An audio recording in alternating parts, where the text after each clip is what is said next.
오늘은 그러나 이제는 이런 제목으로 말씀을 함께 나누도록 하겠습니다. 계속되는 연속되는 말씀이기 때문에 지난주의 말씀을 또 다시 한번 살펴볼 텐데, 지난주에 절망적인 상태라는 제목으로 로마서 1장 21절부터 1장 마지막 절까지 살펴보았어요.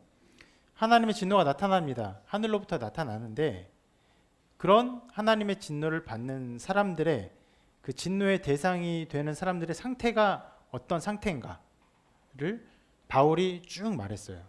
그 본문의 어떤 내용들만 다시 보면서 지난주 내용을 생각해 보면요, 이렇게 먼저 말했습니다. 하나님을 알되 하나님을 영화롭게도 아니하며 감사하지도 아니하고 오히려 그 생망이 허망하여지며 미련한 마음이 어두워졌나니 라고 인간의 상태를 고발해요.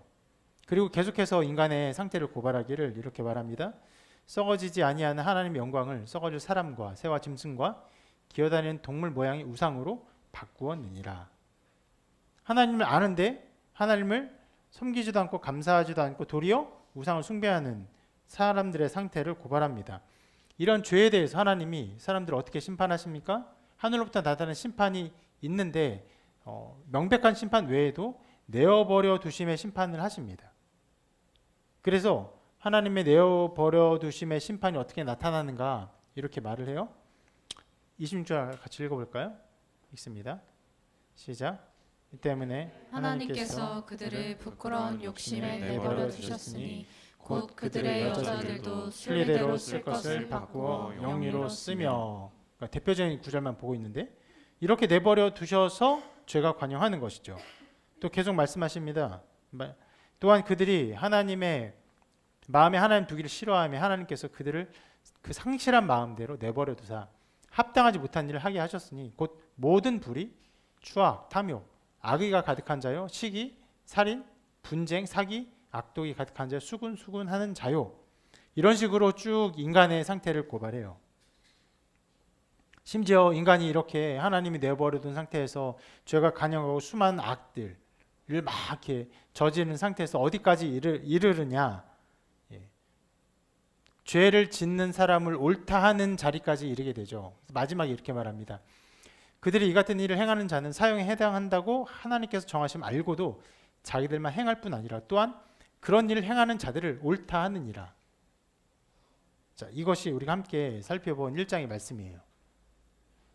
하나님의 진노가 하늘로부터 나타나는데 어떤 사람들이 나타나느냐. 이와 같이 하나님 아는데 우상 숭배하고 감사하지 아니하고 하나님 내어버려 두시니까 수많은 악들이 관영합니다. 동성애가 더 관영해요. 또 수많은 다양한 악들이 관영해요. 심지어 그 악을 행하는 것이 옳은 것이야. 그것이 인간적인 것이야 라고 말하는 그런 인간의 상태를 말합니다. 짧은 구절이지만 그렇게 짧지 않지만 이 구절들을 통해서 인류의 상태를 어떤 면에서는 망가져버려서 소망이 없는 우리 인류의 상태를 고발하고 있습니다. 이런 일들이 있기 때문에 하나님의 진노가 나타나는데 사람들은 핑계할 수 없다라고 계속 선언해요. 그리고 그렇게 1장의 고발이 끝납니다. 그리고 우리가 오늘 3장을 보는데 실은 2장부터 3장까지의 내용도 살펴보아야 해요. 2장에서는 또 다른 이야기를 합니다. 2장 1절에서 이렇게 말을 하는데요. 같이 읽어볼까요? 시작. 그러므로 남을 판단하는 사람아, 누구를 막론하고 내가 핑계하지 못할 것은 남의 판단하는 것으로 내가 너를 정죄함이 판단하는 내가 같은 일을 행함이니라. 갑자기 사람들의 상태를 막 고발한 다음에 어떠한 그룹을 말하면서 남을 판단하는 사람아 라고 말을 하면서 남을 판단하는 어떤 사람들에 대한 이야기를 합니다. 여기서 남을 판단하는 사람은요, 그냥 쉽게 다른 사람을 비판하고 판단하는 어떤 일반적인 모든 사람의 상태를 말하는 것이 아닙니다. 그것이 아니라 바로 유대인을 고발하는 것이에요. 자, 2장에서 지금 유대인을 고발하는 것은요, 1장에서의 그 고발의 내용들이 어떤 면에서는 유대인에게는 해당되지 않는 부분이기 때문에 지금 2장에서는 유대인의 죄를 말하고 있는 것이에요. 자, 1장에 바울이 비판하고 저주받을 것이라고 분명히 선언하는 사람들의 상태가 어떤 상태냐 이렇게 말했어요. 이는 하나님을 알만한 것이 그들 속에 보임이라 하나님께서 이를 그들에게 보이셨느니라. 어떤 사람입니까? 그들의 본성대로 본성적으로 하나님을 알만한 것을 받은 사람들, 그러니까 일반적인 모든 사람의 상태를 말하는 것이에요. 유대인은 이런 상태가 아닙니다.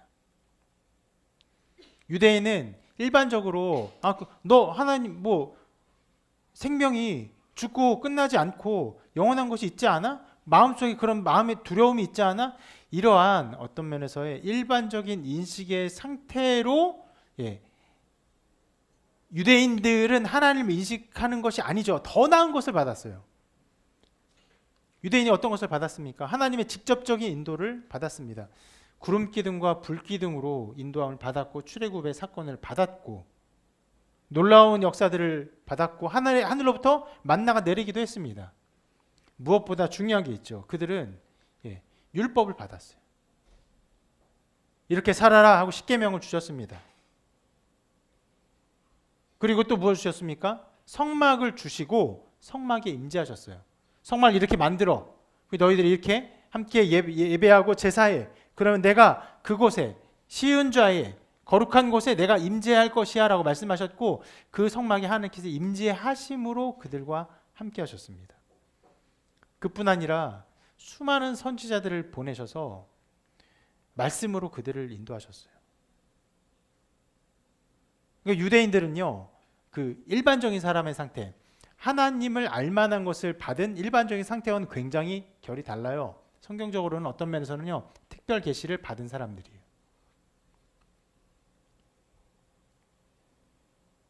그래서 어떤 면에서는 1장에 나온 그 죄의 고발의 대상들은 유대인과는 관계가 없습니다.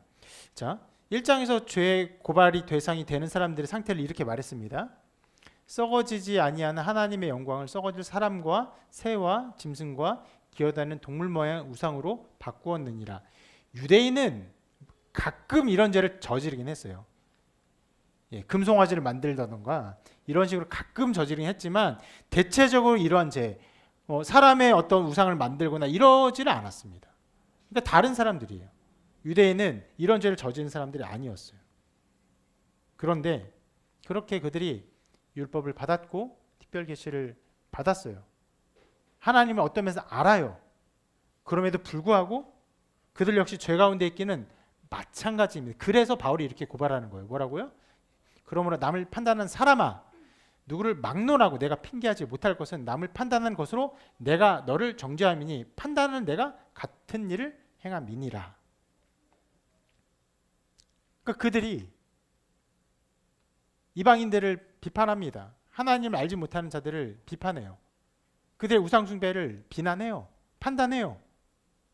그런데 실상 유대인들이 자기가 판단하는 어떤 판단의 근거대로 적용했을 때 그 누구도 이 판단의 대상에서 예외가 되지 않는 것이에요. 너가 똑같은 일을 행하지 않느냐라고 고발을 합니다. 그리고 2장 9절이 쭉 나옵니다. 쭉 나오는데 다 보진 않고요. 또 대표적인 구절을 보면요. 이렇게 고발해요. 12절에 무릇 율법 없이 범죄하는 자는 또한 율법 없이 망하고 무릇 율법이 있고 범죄한 자는 율법으로 말미암아 심판을 받으리라. 하나님 앞에서는 율법을 듣는 자가 의인이 아니요 오직 율법을 행하는 자라야 의롭다 하심을 얻으리니. 자, 유대인들은 율법을 알았어요. 받았어요. 그걸 들었어요. 그런데 문제가 무엇입니까? 율법을 받았으면 하나님 왜 주신 거예요? 율법을 지켜라. 율법을 행해라.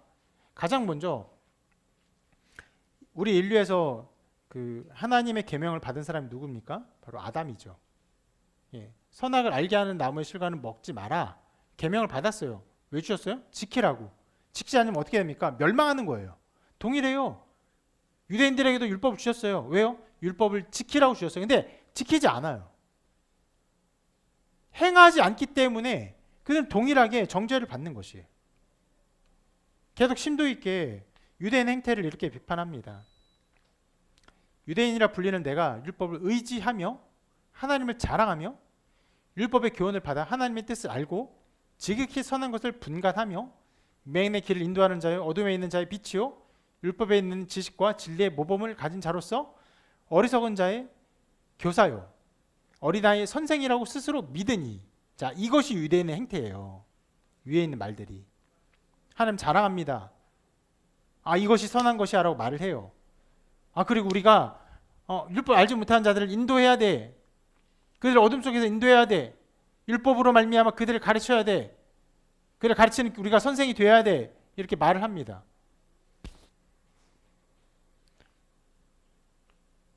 그렇게 스스로 생각해요. 그런데 고발하죠. 그러면 다른 사람을 가르치는 내가 내 자신을 가르치지 아니하느냐, 도둑질하지 말라 선포하는 내가 도둑질하느냐 라고 말을 하는 것이.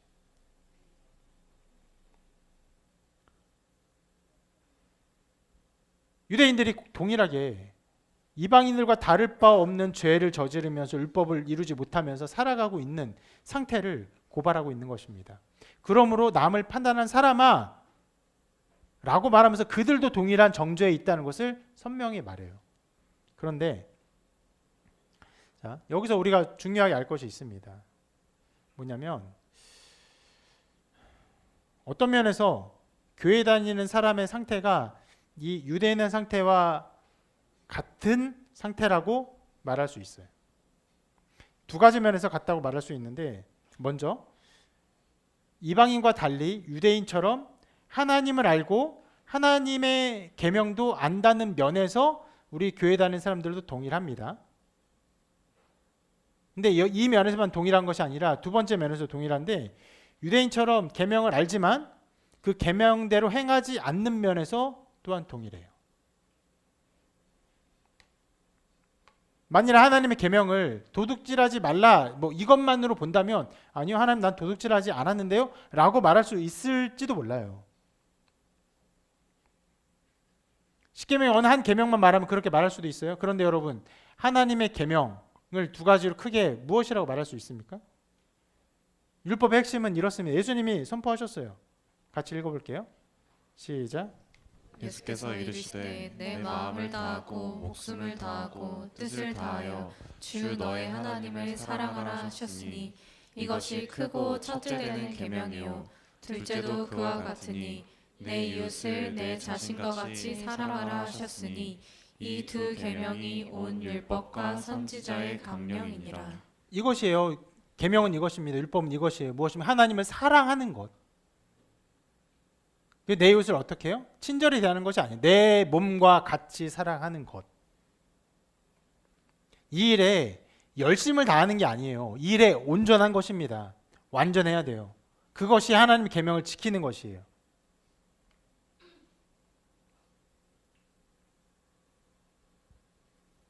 이 일에 실패하면요, 그것은 바로 죄가 되는 것이에요.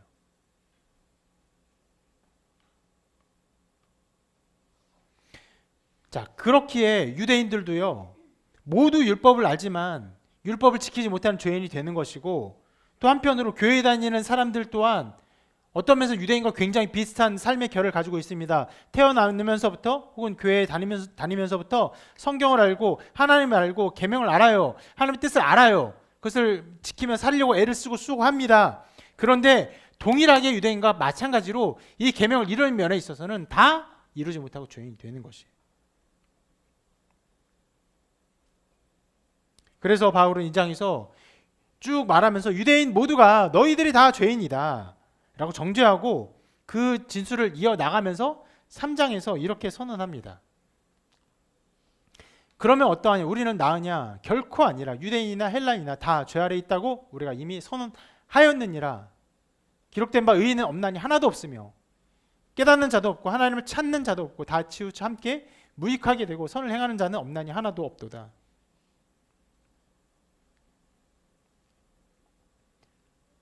여기서 우리는 이라고 말하는 사람은 기본적으로 유대인을 말하는 것이에요. 이미 유대인들이 정죄당한 존재라고 말을 했고, 다시 한번 말하면서 우리가 나으냐? 아니다. 이방인과 동일하게 우리 다 죄인이다. 아무도 없다. 의인은 아무도 없다 라고 선언해요.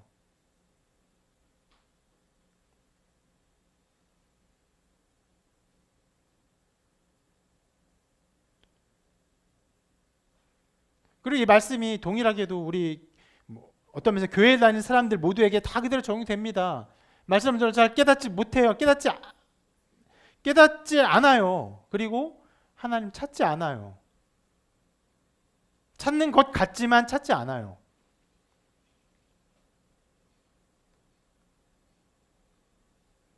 그리고 계속 고발합니다. 12절까지 이렇게 말을 해놓고는 어떤 면에서 구체적인 유대인들의 죄악을 막 고발하는데 강력하게 고발합니다. 이렇게 말해요. 그들의 목구멍은 열린 무덤이요, 그 혀로는 속임을 일삼으며 그 입술에는 독사의 독이 있고 그 입에는 저주와 악독이 가득하고 그 발은 피 흘린데 빠른지라. 파멸과 고생이 그 길에 있어 평강의 길을 알지 못하였고 그들의 눈앞에 하나님 두려움이 없느니라 함과 같으니라.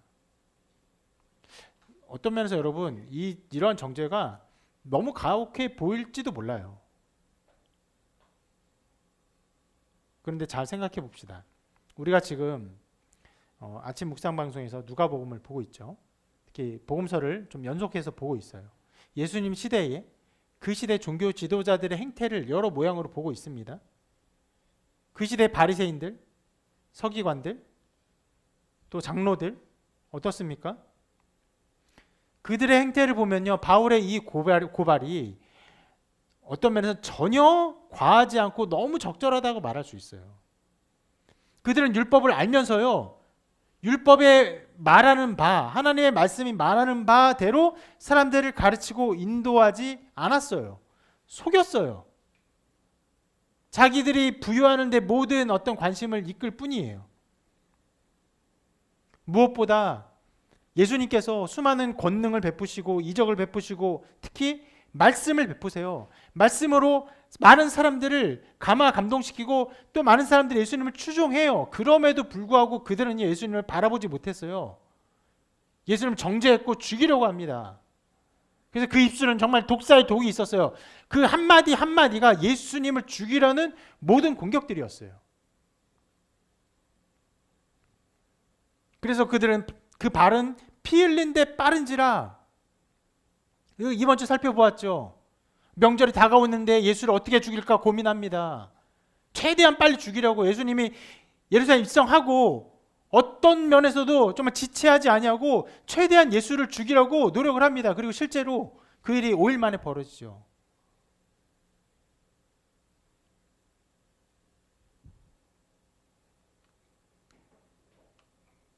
자, 그런 면에서 유대인의 일반적인 행태, 당시 바리새인의 행태를 보면요, 바울의 이 고발은요 전혀 정말 과한 것도 아니고 그리고 과장된 것도 아니고 실은 그들의 행태를요 적실하게 보여주는 구체적인 표현들이에요.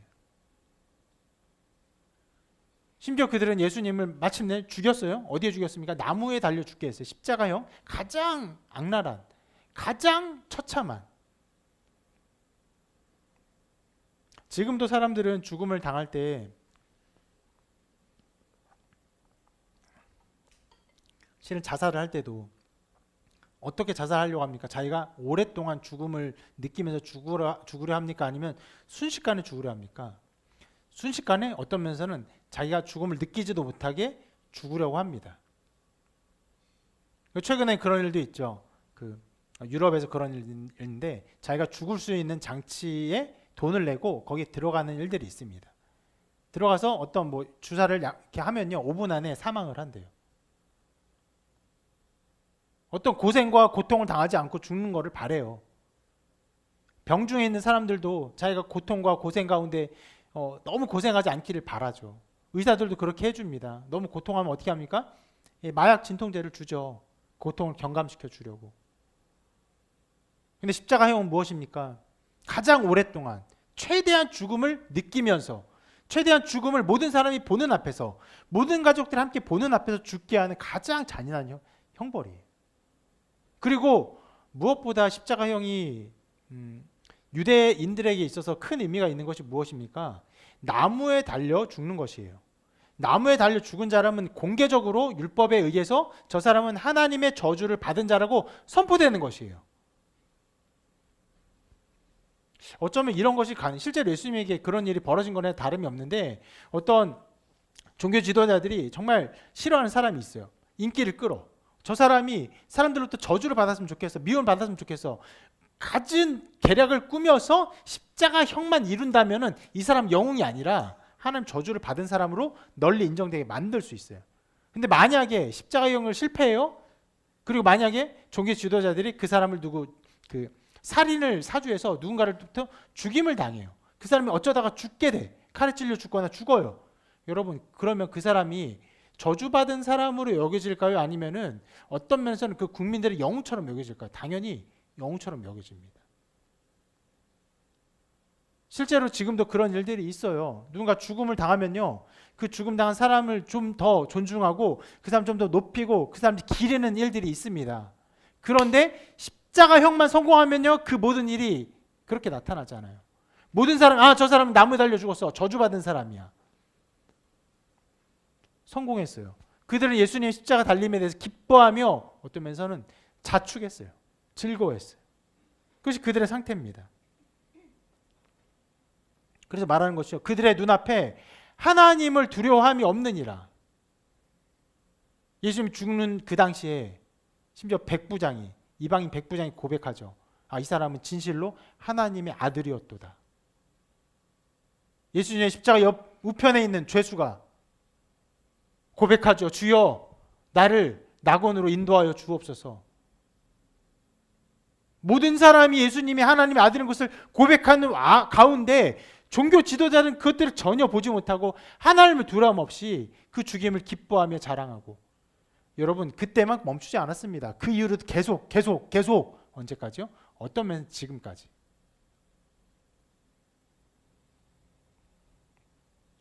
여러분, 그렇게 이러한 고발은요, 유대인들에게 아주 적절하게 그리고 명료하게 고발되는 내용들이에요. 그런데 그런 상태를 생각하며 이 말씀을 보는 걸 떠나서 그냥 이 말씀 자체로 여러분 자신에게 적용해 보십시오.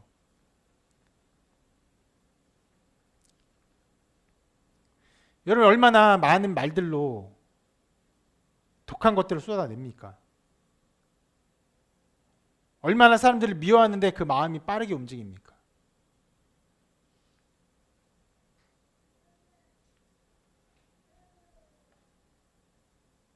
얼마나 하나님이 두려움 없는 상태로 살아갑니까? 여러분, 이렇게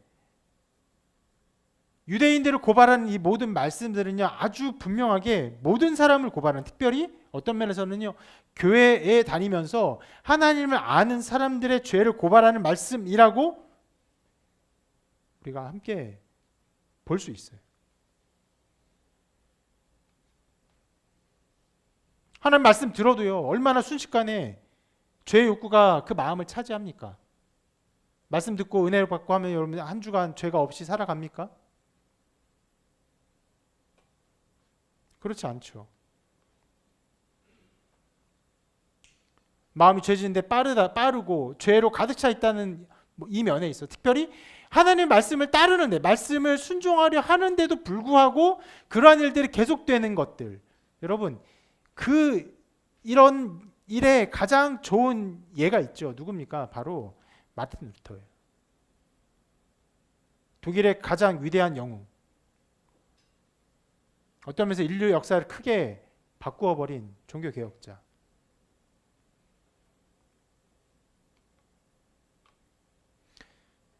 우리가 로마서 말씀을 살펴보면서 루터의 이야기를 살펴보았죠. 오직 믿음으로 말미암아 의롭다함을 받는다, 이신 칭의의 진리를 깨닫기 전에, 그 당시 로마 카톨릭 유일한 교회였죠. 그 당시의 교회는요, 그 모든 가르침이 매우 율법적이었고 행위 구원적이었어요. 예수 그리스도의 은총을 믿지 않는 것이 아니에요. 은총을 믿어요. 믿지만 어떤 우리의 행실과 선행을 아주 강하게 강조합니다. 그런 가르침 안에서 루터가 정말 엄청나게 고행을 했죠. 자기의 죄를 수시로 회개했습니다. 그럼에도 루터는 계속 고통스러워질 뿐이었어요. 여러 번의 사죄, 많은 고행, 열심을 다한 신앙생활에도 그 마음에 평안이 없었어요. 도리어 여러분, 실은 이 죄를 없이 하고자 노력하고 본격적으로 어떤 태도를 취하기 시작한 이후로부터 느껴지는 게 있는데, 죄가 정말로 끊임없이 쉴 틈 없이 계속적으로 나타나는 것을, 여기서 벗어날 수 없다는 것을 느끼게 됩니다.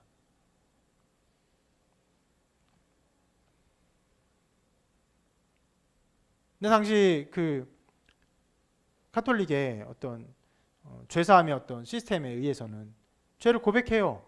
누구에게? 신부에게 고백합니다. 이런저런 죄를 저질렀습니다. 고해성사를 해요. 그리고 죄에 대한 어떤 사죄함을 받습니다. 그러면 내 죄가 사해졌다는 어떤 믿음과 죄사함에 대한 어떤 은혜가 있어야 되는데 그렇지 않아요. 왜요? 어떤 면에서는 그 고해성사가 굉장히 제사적이에요. 무슨 말이냐면 내가 이런 죄를 저질렀어요? 그럼 가서 그 고해해요. 그러면 그 죄사함의 효력이 어디까지 이어집니까? 내가 고해한 죄에 대해서.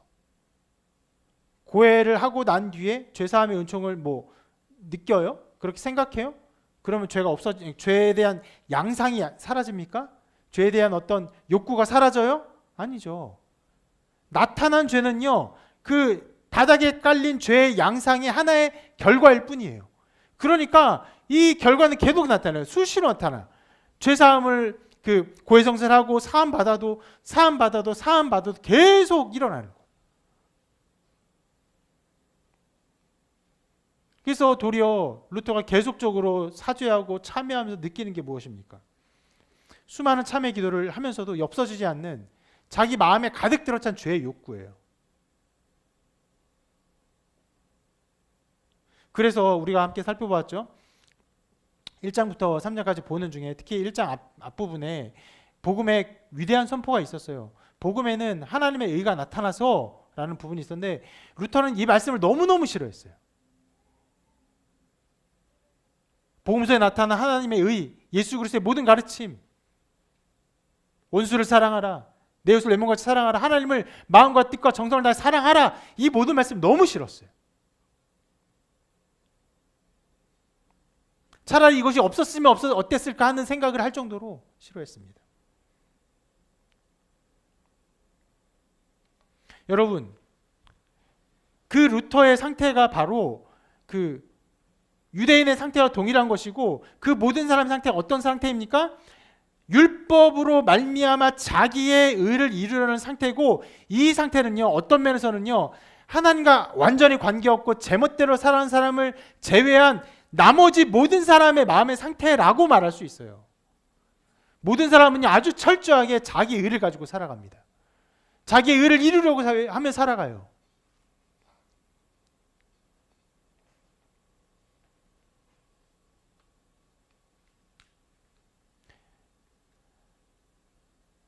어떤 것을 지키고 신앙생활 잘해서 의를 이루는 모든 사람의 상태가 바로 루터의 마음의 상태고 실은 그 마음의 상태가 바로 여기서 바울이 고발하는 유대인들의 상태와 전혀 다르지 않아요.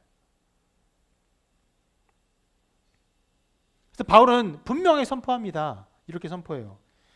우리가 알거니와 율법이 말하는 바는 율법 아래에 있는 자들에게 말하는 것이니 이는 모든 입을 막고 온 세상으로 하나님의 심판 아래에 있게 하려 함이라. 그러므로 율법의 행위로 그의 앞에 의롭다 하심을 얻을 육체가 없나니 율법으로는 죄를 깨달음이니라.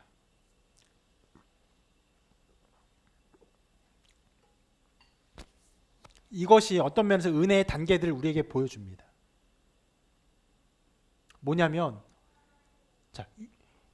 이 은혜를 깨닫고 예수 그리스도를 알게 되는 모든 단계에서 그 전 단계에 어떤 일이 벌어지냐면 모든 입을 막아요. 어떤 면에서 막습니까? 내가 죄인됨을 알므로 이 입을 막게 하는 거예요. 그러면 그 반대 사람은 어떤 사람입니까? 아니요, 입이 막히지 않아요. 뭔가 할 말이 있어요. 뭐라고 말합니까? 당신 죄인인데 아니 나는 나 그래도 내 양심적으로 살았다고 생각해. 너 이렇게 죄인인데 아니 나 그래도 이런 면에서 나 나름대로 삶을 살았다고 생각해. 너 죄인인데 내가 아는 바에 의해서는 이런저런 일들로 나도 괜찮은 삶을 살았다고 생각해. 뭔가 주절주절 말해요. 계속 말해요. 꺾이지 않는 뭐예요? 어떤 면에서의 그 진짜 꺾이지 않는 어떤 단단한 그 심지 같은 게 보여요. 그게 뭐예요? 자기의예요. 이거 절대로 안 꺾여요. 나는 의로운 사람이야. 나는 그래도 괜찮은 사람이야. 나는 그래도 그럭저럭 용납받을 만한 사람이야.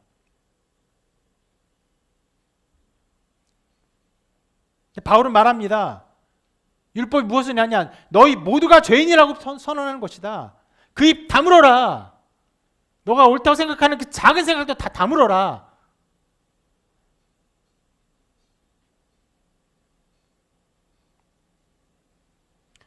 우리가 계속 말하죠. 말씀을 깨닫고 하나님의 어떠함을 깨닫고 결국 인간이 할 수 있는 거의 유일한 고백이 무엇입니까? 화로다 나여 망하게 되었도다. 이런 망하게 된 사람이 뭐라고 말합니까?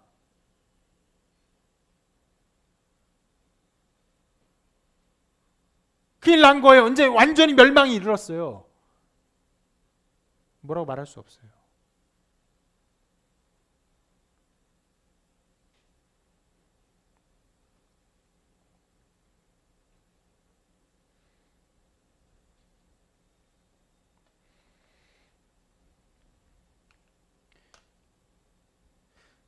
바울은 이 말씀에서 율법을 아는 자까지도 정죄하면서 율법이 절대로 의를 이루지 못한다라는 것을 선언해요.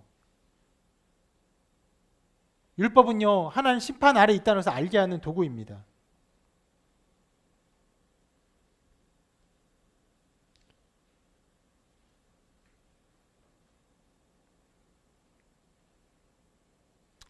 바울은 이와 같은 방식으로 1장부터 3장까지 모든 인류를 고발하는 거지.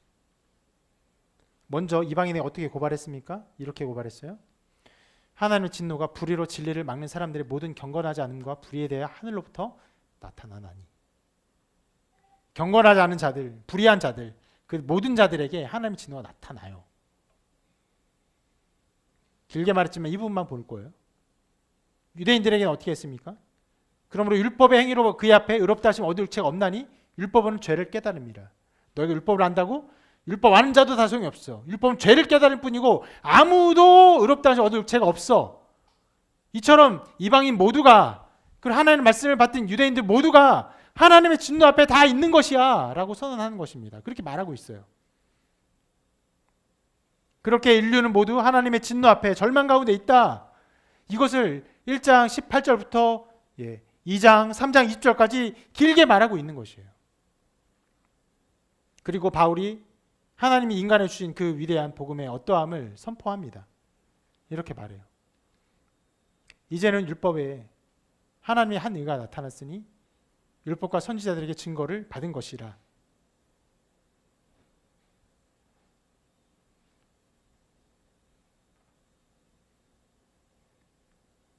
이 위대한 복음의 시작부터가 우리에게 복음의 능력을 알려줍니다. 하나님의 진노가 모든 사람에 나타났어요. 이제는 다른 일이 일어났어요. 이제는 다른 일이 일어난 것이에요. 우리말 번역에는 그냥 이제는으로 번역했지만 영어 성경은 원문을 충실하게 번역해서 보통 이 부분을 but now라고 번역을 합니다. 그래서 이것을 우리말로 번역을 하면은 그러나 이제는 이 되는 것이에요. 이것만으로 이 구문만으로 but now 그러나 이제는 이것만으로도 이제 우리에게 나타난 우리 인류가 처한 새로운 이치가 우리에게 드러나고 있는 것이에요. 그 앞의 설명과 전혀 다른 상태를 우리에게 보여주고 있어요. 앞의 상태가 어떤 상태입니까? 모두 절망밖에 없어요. 멸망당할 수밖에 없어요. 하나님 찾는 마음이 없어요. 자기를 사랑해요. 온갖 죄를 저질러요. 율법을 알면서 율법대로 살지 않아요. 그래서 다 저주를 받을 수밖에 없어요. 죄를 깨달을 뿐이에요.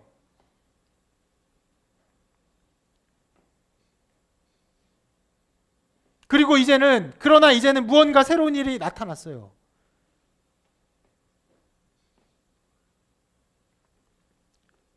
이 말씀의 어떤 영광과 위대함을 알기 위해서는요, 이제는 이라고 말하는 저 부분을 이해해야 합니다. 어떤 일이 일어나서 이 앞과 뒤가 달라지게 되었어요. 저주받을 인류의 상태가 있었는데 이제 다른 상태가 되었어요. 어떤 일이 일어났어요. 그것이 무엇입니까? 예, 십자가의 사건이에요. 이것을 말하는 것이에요.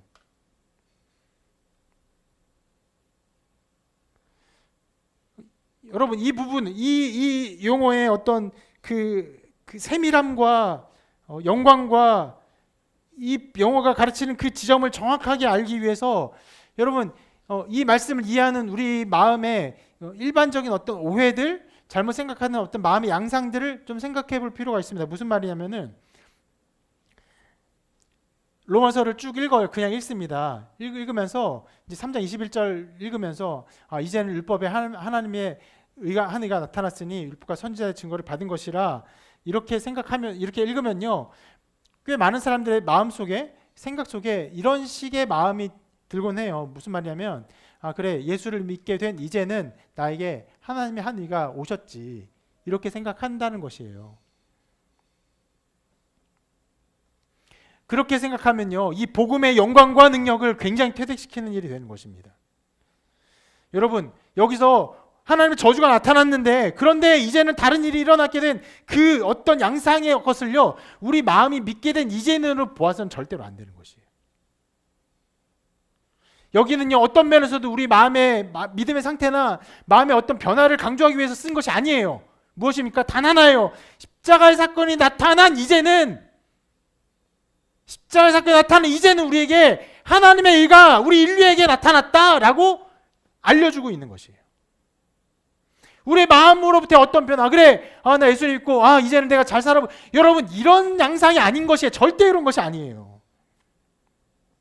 이것은요 절대적으로 우리에게 되어진 어떤 일 우리는 하나님과 관계없고 하나님을 관심 없어하고 하나님과 원수된 채로 제멋대로 살아가는데 그럼에도 불구하고 우리를 향해 되어진 어떤 일이 있다라고 말하는 것이에요. 그 일이 일어나서 우리에게 그리고 우리에게 새로운 소망이 생겼다라고 말하는 것입니다. 말씀은 계속 말해요. 우리는 하나님 다 진노를 받는다. 우리는 반드시 진노를 받는다. 누가? 모든 이방인이 그리고 유대인 모두가 다 우리 모두가 다 진노를 받아 죽을 자이다 라고 말하는 것이에요. 예외가 없어. 한 명도.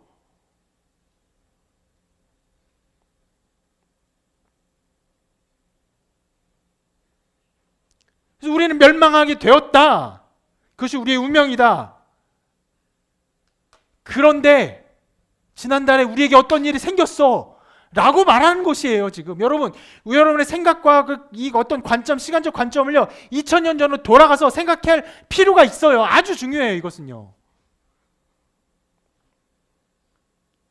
우리가 다 멸망이 되었는데 이 지구상의 상태를 봐라. 모두가 하나님을 배반하고 하나님 유대인들도 하나님 믿지 않으려고 제멋대로 살아가는데 우리 다 멸망이 되었어. 그게 우리의 처지야. 그런데 지난달에 예수님이 죽으셨고 살아나셨어. 부활하셨어. 그 일이 일어났단 말이야. 그래서 우리한테 새로운 일이 생겼어. 새로운 소망이 생겼어 라고 말하는 것이에요.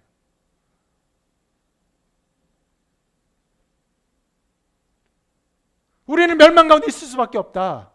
완전히 죽을 수밖에 없다. 그런데 그 일이 생겼다니까? 예수님이 오셨다니까? 예수님이 죽으시고 부활하셨다니까?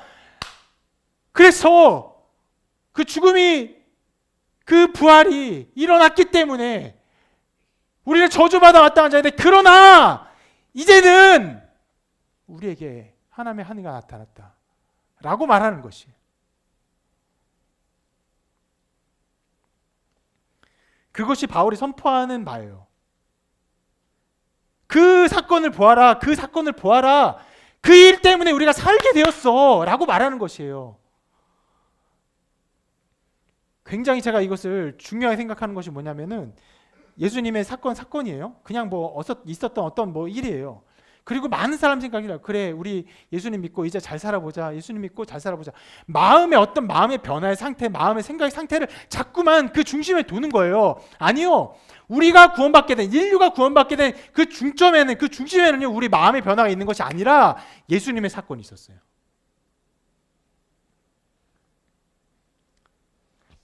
이 뉘앙스를 좀 잘 설명하기 위해서 하나의 좀 예를 들어볼게요.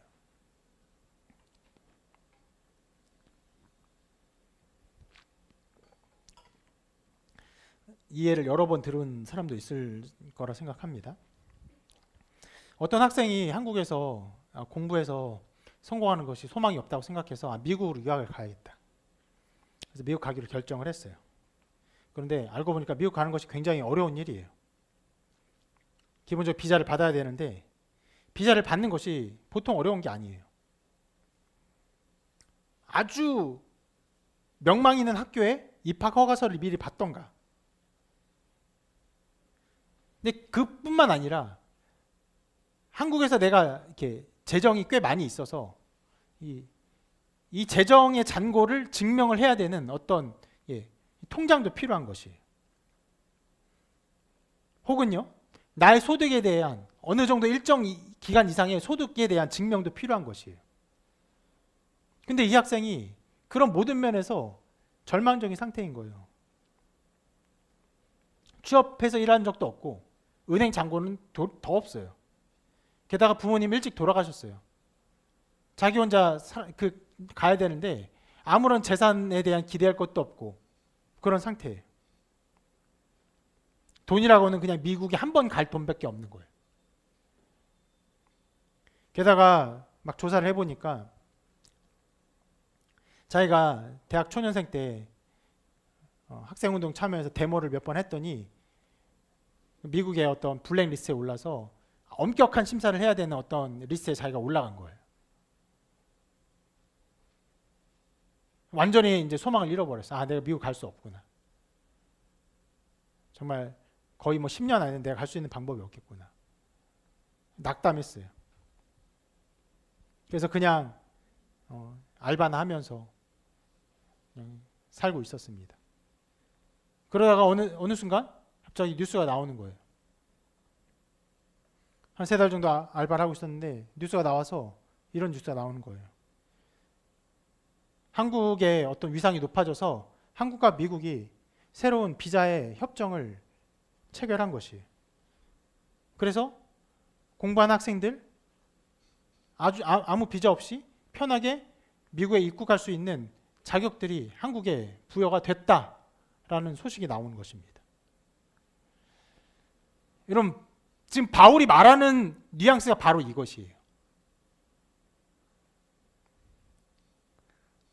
이 학생은요, 미국 갈 수 있는 자격 조건이 전혀 안 됐어요.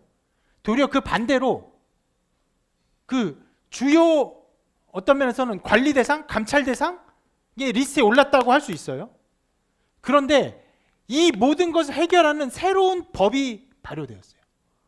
이 학생이 노력해서 애를 써서 수고해서 될 수 있는 것이 아닌 새로운 법이 발효돼 가지고 이 학생의 새로운 자격이 주어진 것이에요.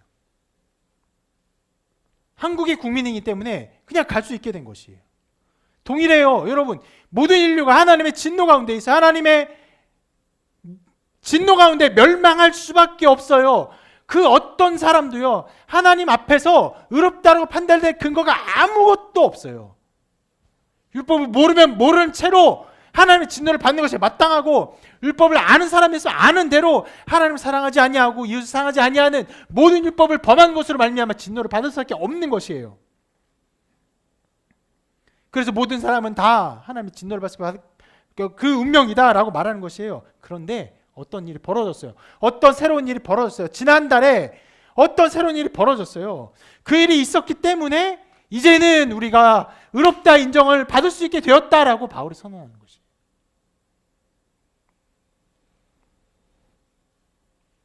바울은 지금 이걸 선언하고 있습니다. 역사적으로 일어난 어떤 일을 바라보아라. 그러나 이제는 하나님의 한 의가 나타났다. 그러나 이제는 그 일이 우리에게 나타났다라고 말하는 것이에요. 우리만을 볼 때는 실은 눈을 들어서 인류를 볼 때는 소망이 없어요. 그럼 눈을 감고 자기 마음 볼 때는 더 소망이 없어. 다른 사람을 볼 때보다 자기 마음속에 내면에 있는 악함과 죄악과 죄의 깊이를 볼 때는 더 소망이 없어요. 실은 가장 소망이 없는 자리가 어디입니까? 하나님을 사랑하는 자리예요. 죄는 어쨌거나 이런저런 걸 말들로 싫어하거나 별로 안 지을 수 있을지 몰라요. 근데 마음속에 하나님 사랑하는 마음이 없어요.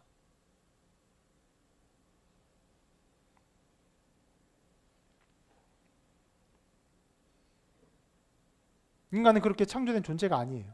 하나님 알고, 하나님 신뢰하고, 하나님을 의지하며, 하나님을 사랑하도록 창조된 존재예요.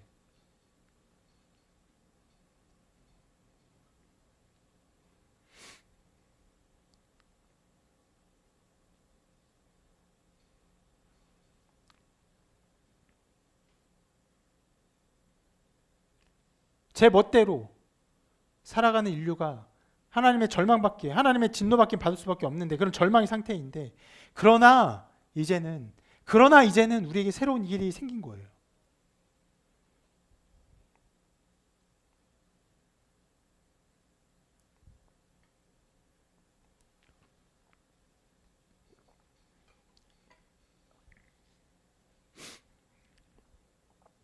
다시 말하지만 여기서 말하는 이제는요, 마음의 상태의 변화를 받았으니까, 너가 그러니까 예수님 믿었으니까 이제는 너에게 하나님의 은혜가 나타났다, 이런 식이 절대 아닌 것입니다.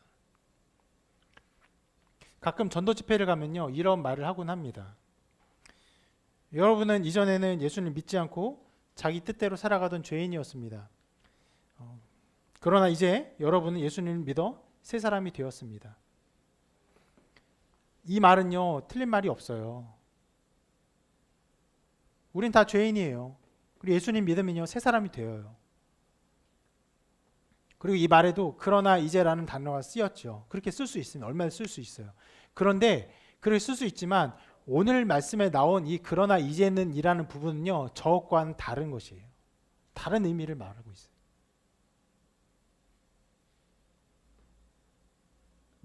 실은 도리어 우리에게 이런 일들이 벌어지는데, 위와 같은 어떤 말을 듣습니다.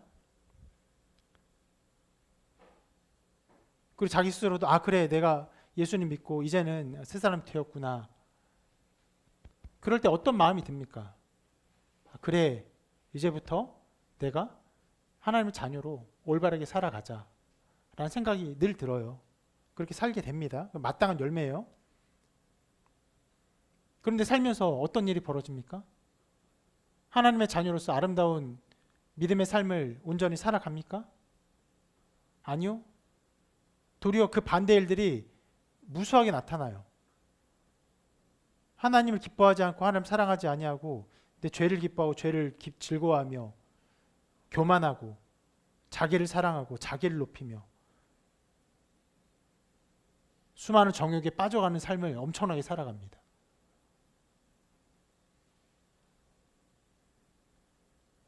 그럴 때마다 사람들이 다 의심하죠. 내가 크리스찬인가? 내가 신자인가?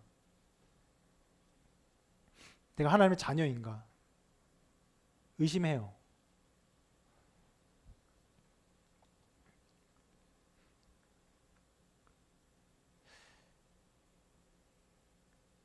신앙은 언제나 이 저항하는 국면이 있어요. 저항하는 국면이 있어요. 무엇이냐면 끊임없이 일어나는 내 안의 의심들, 끊임없이 일어나는 나에 대한 불신들, 혹은 하나님의 말씀에 대한 불신들, 내가 하나님의 자녀가 아니라는 불신들에 대해서 버티는 거예요. 저항하는 거예요. 굳게 서서 버티는 일을 하는데, 근데 그 버티는 그 반석이 어디입니까? 그 반석이 어디예요? 실은 내가 믿는 마음의 양상이란, 내가 믿는 믿음의 어떤 크기, 이런 것들을 의지하고 그것들을 생각하면요, 이 반석은 금세 사라지고 무너집니다. 그 반석은 유일한 하나예요. 뭐 어떤 반석이에요? 바울이 선포하고 있는 이 반석. 그러나 이제는 예수 그리스도가 죽고 부활하신 그 일이 있은 이제는 그 역사적 사건의 반석을 두는 것이에요.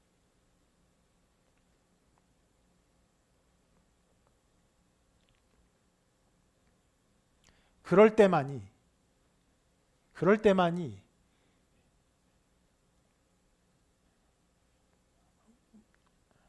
우리의 구원의 온전한 확신의 근거를 우리가 알게 되는 것입니다. 어떤 면에서 제가 지금 그러나 이제는 이란 시기를 말하면서 계속적으로 여러분의 마음의 어떠한 상태를 이렇게 중심에 두지 않아야 한다. 시간을 이전으로 돌려야 한다라고 말씀드렸어요. 굉장히 중차대한 문제입니다. 굉장히 중차대한 문제예요. 예수님의 죽으심과 부활, 그 일이 정말로 일어났다면, 그리고 그 일이 정말로 나를 위해 일어난 일이라면 그것이 얼마나 나에게 완전한 구원의 반석이 되는가, 얼마나 나에게 완전한 구원의 근거가 되는가. 유일한 자리입니다. 오직 그 한 자리예요.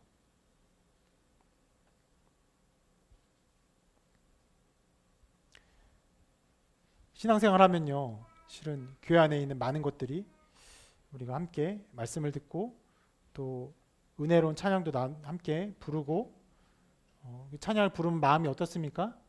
여러 가지 마음의 고향감들이 생깁니다. 또 함께 기도하는 일들 있죠. 기도하면 또 마음이 어떻습니까?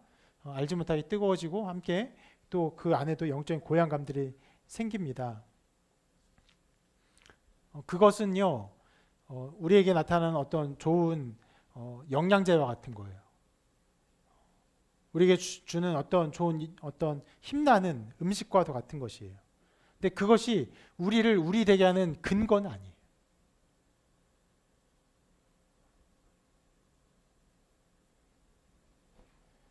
우리가 유일하게 설 수 있는 유일한 반석이 무엇입니까? 예수 그리스도의 죽으심과 부활이에요.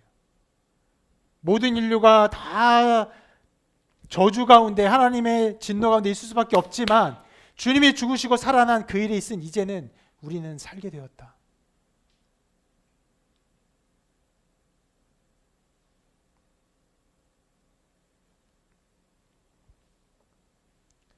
여러분, 이 부분을 분명히 잘 기억하시기를 바랍니다.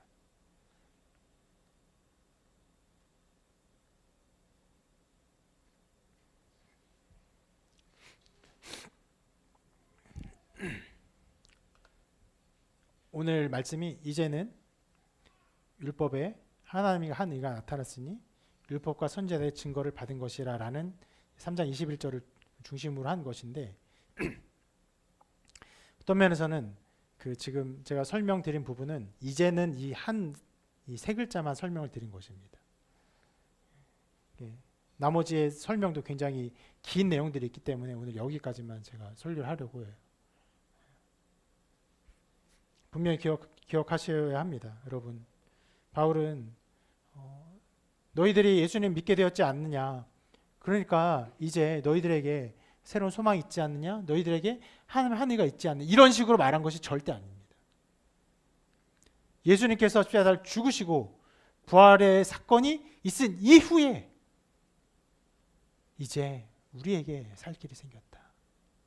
이제 우리에게 살 길이 생겼다. 그 일이 있어서 그 예수 그리스도의 피가 흘리셔서 그 피가 우리의 모든 죄를 사하는 능력이 있기 때문에, 우리의 죄에 대한 모든 진노를 받으신 것이기 때문에, 우리 하나님의 진노를 모두 받은 것이기 때문에 그 일이 있은 이 이후에 이제는 우리에게 새로운 소망이 있는 것이다 라고 말하는 것입니다.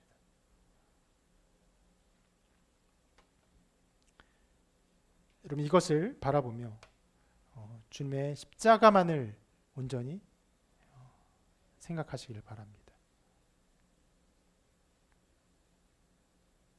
놀랍고 위대한 여러분의 신앙의 방패가 되기를 바랍니다. 아까 말씀드렸죠. 끊임없이 의심하게 합니다. 사탄이, 마귀가 끊임없이 의심하게 해. 너가 그리스도인이야? 너가 신자야? 너 하나님 자녀야? 그럴 때마다 말하세요. 그러나 이제는, 그래 나는 멸망받을 죄인이야. 그래 나는 비참하게 죽을 수밖에 없는 죄인이야. 그러나 이제는 하나님의 한 의가 계셔.